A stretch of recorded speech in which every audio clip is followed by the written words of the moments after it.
Brazil celebrated the inauguration of a new president on New Year's Day, and Jair Bolsonaro was greeted with open arms by the Trump administration. And with the help of pomp and circumstance, the former army captain became Brazil's first modern right-wing leader as an unabashed nationalist. This is our flag, which will never be red. Red as in socialism, and red as in the party of his political opponents. Former President Luiz Inácio Lula da Silva, who's in prison, his successor, who was impeached, and most recent President Michel Temer, who was accused of corruption and embraced Bolsonaro before he spoke. The elections gave voice to those who have not been heard. His supporters call him Myth, a reference to the almost mythical status Bolsonaro achieved after surviving a September stabbing, and to his middle name, Messias. They expect him to save a country by fighting corruption, ending recession, and ruling conservatively. Family values, no corruption, no robbery. This is what I expect from him in the next 4 years. These farmlands are on the edge of the Brazilian rainforest. In the past, farmers who wanted to clear forest had to get permission from a group that considers the rights of the indigenous, like these members of the Munduku tribe. But Bolsonaro ordered farmers' requests would now go through a pro-business agriculture ministry. Bolsonaro also promises to end Brazil's left-leaning foreign policy and embrace conservative leaders. In a press conference with Brazil's foreign minister, Pompeo described Bolsonaro as like-minded. We think the people of America and the people of Brazil have a set of shared values in democracy and liberty and freedom. And we know, too, we will have the opportunity to work alongside of each other against authoritarian regimes around the world. That's a reference to ending President Obama's engagement with Cuba and confronting Nicaraguan President Daniel Ortega and Venezuelan President Nicolás Maduro, whose government has overseen economic catastrophe, causing millions of Venezuelans to become refugees. Bolsonaro was elected to fix domestic problems and could face internal resistance to foreign intervention. But he cements Brazil's rightward shift, an alignment with the substance and style of the Trump administration. As President Trump tweeted, "Congratulations to President Jair Bolsonaro, who just made a great inauguration speech. The USA is with you." To understand what this means for Brazil and the region, we get two views. Fernando Kutz, he was the director for South America on the National Security Council staff during the Trump administration until this past April. He's now a senior associate at the Cohen Group, a consulting firm. And Liz Leeds is a senior fellow at the Washington office on Latin America, where she focuses on Brazil. Thank you very much to you both. Fernando Kutz, let me start with you. Jair Bolsonaro. Is he the right man for this moment? You know, I think overall he is. I think that he certainly will have some challenges. I think he's said some things that are certainly, offensive to some. I think certain things he said are certainly more of the populist side of any candidacy. But in big picture, I think he's got the right things down. Brazil right now needs three things: an economic boost. It needs corruption to end, and it needs crime to just severely go down. And I think Bolsonaro came in and he really made a point of promising these three things, hammering these three things down. And now, of course, is the tough part. He has to deliver on these three things. But if he can, and all signs point that he at least has the right team around him, then I think he will truly move Brazil in the right direction. So Liz Leeds, economy, corruption, and crime. Can he tackle all three of those things, perhaps despite some of the human rights concerns that people have? Well, I think the human rights concerns are certainly a serious issue to be considered in this new administration. Let me focus a little bit on the crime.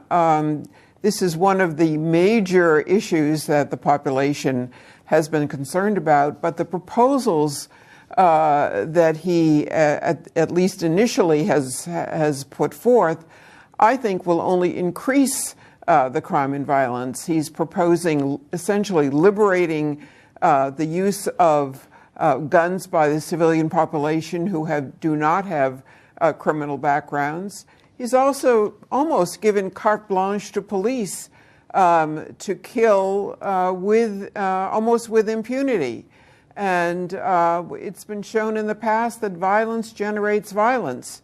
So I think at least on that particular set of issues, he will be going at it in the wrong way. Is the U.S. on the right track to ally with Bolsonaro against what Bolton called the troika of tyranny?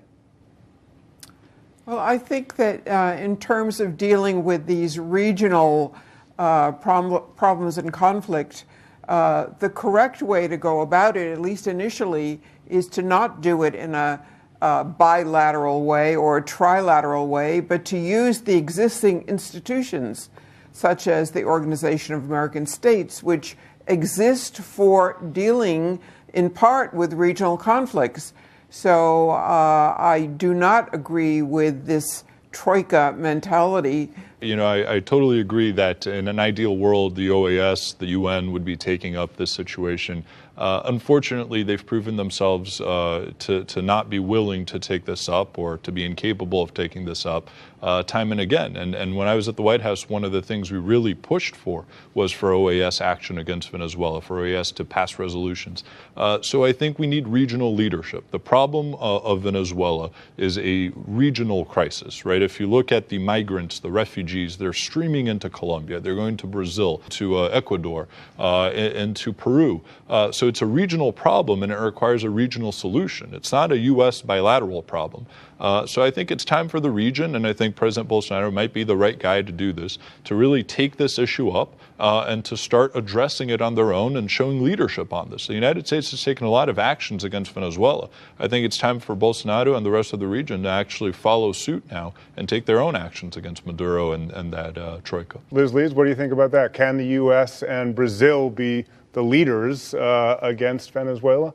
Well, despite Fernando's skepticism about the role and the effectiveness of the regional organizations, I still maintain that the leadership has to come in a more regional way. I do not feel that this bilateral efforts will do anything. I think in terms of Venezuela, it will make the situation even worse. So, Fernando Coots, the criticism is you increase the pressure on Venezuela. That might actually hit the Venezuelan people more and cause more refugees than there already are. Absolutely. And I think that's a key reason why we haven't gone after, for example, an oil embargo. You know, the United States consumes 95% of Venezuelan oil that is actually sold. So it's a significant part of their GDP. And if we were to cut that off, of course, we could effectively shut down their economy.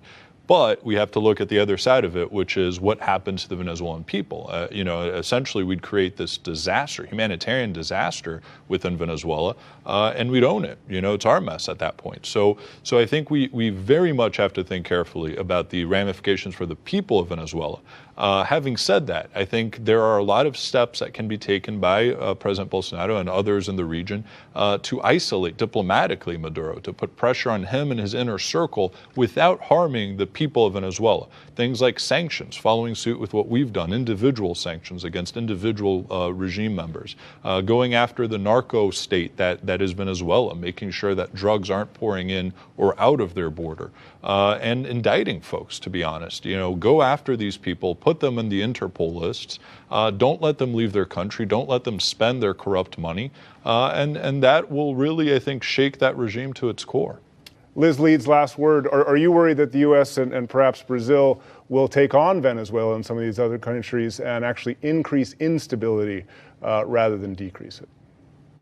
I do worry. I think that's a distinct possibility. To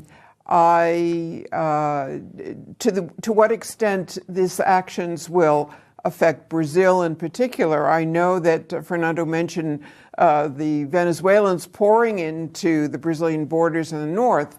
So we're getting back to the violence issue. There's been a tremendous amount of violence against Venezuelans coming into the border. So I think Brazil is being affected personally by this.